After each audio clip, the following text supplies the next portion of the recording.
Hello guys, what is going on? I'm Nozza and welcome back to another video. So today I'm going to be reviewing Deadpool issue 1 of the new run. So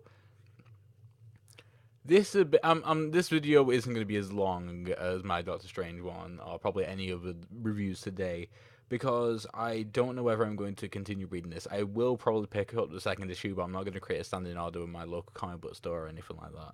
Not just yet anyway. So what it's done basically is it's set up a team up with the Avengers, the current roster of the Avengers as well, which is really nice. Actually seeing the same group of Avengers together that we've seen in the current run.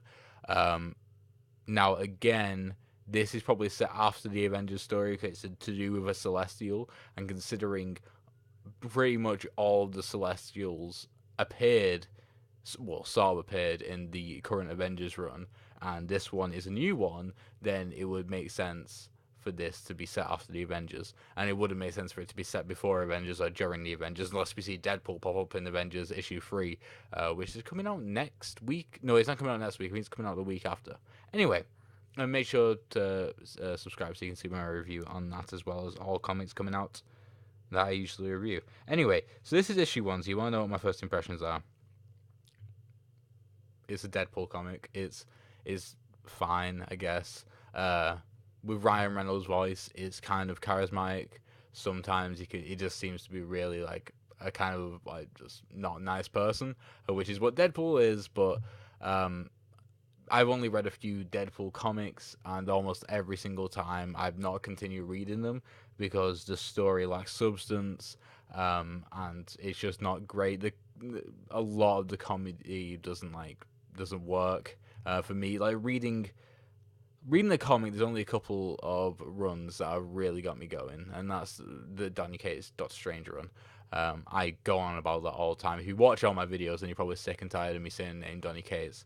But it was just really well done, and I would have liked to see him maybe do a Deadpool run because it would have been a lot more satirical, a lot less meta.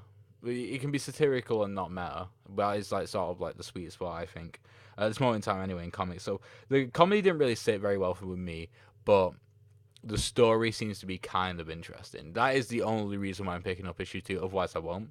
So I wouldn't. So if you enjoy, I would recommend picking up this issue because if you enjoy the comedy, if you laugh during this read, then you're set. You'll probably love this.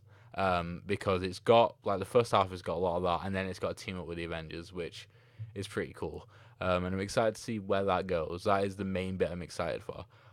Other than that, like I said, I'm not really too excited for it. The art is fine. The backgrounds are a bit lackluster in some places, like just.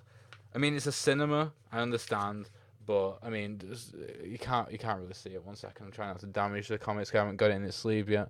You can see just how plain everything looks, and if we go even to outside, just a tiny bit later on, look at all the backgrounds. They're all just They're all just nothing. It's just nothing's there. It's like they're hiding behind what they see as good comedy. Like I said, I don't particularly enjoy it, but it's just nothing of substance in any panel really, other than it's all taken up by dialogue bubbles because obviously that's what they see to be the main thing for Deadpool. And again, in different environments, it's all the same, just like one or two colors. Palette is very just not great.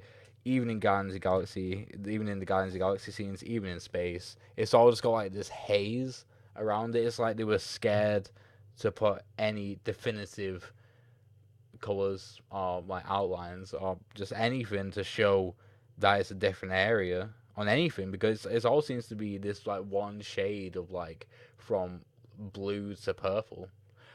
So that was kind of annoying. But again, the art itself is relatively okay. This was pretty cool. This splash page was really, really nice. I really enjoyed that. That was really cool. Again, I didn't know what was happening because I obviously it's a new Celestial, but you know, I'm excited that the Avengers is going to be in it, like I said, and we will see where it goes. Um, if I'm going to be reviewing issue 2 and maybe even issue 3, but if it goes well, if I enjoy it, then I'll continue reviewing it. So even if you don't want to watch my reviews because you haven't, because I do go in depth and I do talk about spoilers.